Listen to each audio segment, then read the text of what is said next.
ทุกคนกับเราโคกับที่มาชอตินาดอนเชียแนลเนาะมือที่นากับที่นารีวิวเครื่องที่ได้มาจากงานทุกอย่าง3,000เนาะ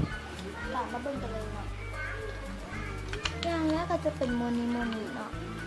เลยอันนี้ที่นาที่แล้วมันก็เลยดำนิดนึงเนาะนี่เนาะนี่ที่นาไม่ได้ใจน้องเป็นตัวเนาะไม่เสียงทุกคนขออภัยเนาะก็คือที่นางใกล้นางไทยใกล้โทรทัศน์เนาะเลยไก่ถ้าไปก็จะเป็นพวกกระชีเนาะที่สิ่งถ้ามีแพ็กเกจมาที่นาแกะออกเนาะเอาอีกมือจ้ะอย่างแรกก็จะเป็นอุ้งเท้าแมวเนาะเลยนี่จะรู้แบบเนาะอุ้งจะรู้หลายต่อไปก็จะเป็นแอนิมอลบันเนาะเป็นหมี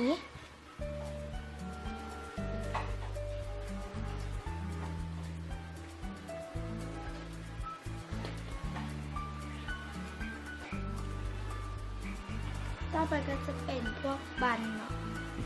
ทางแรกก็จะเป็นบันสีบัวเป็นบันสีบัวเนาะ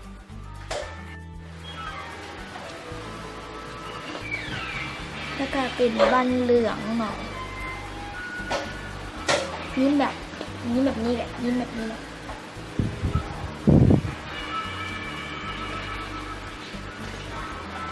ต่อไปก็จะเป็นบันไซเวนตาเนาะอันนี้จะเนื้อแบบแน่นๆเนาะ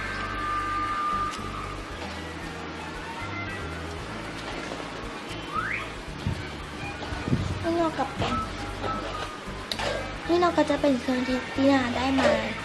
ในห้างทุกอย่าง3,000เนาะกันนี่นาต้องขอตัวลาไปก่อนถ้าใครมาคลิปนี้ก็อย่าลืมกดไลค์กดแชร์กด subscribe ที่นาเนาะนี่ที่นากับไปก็แล้วบ๊ายบาย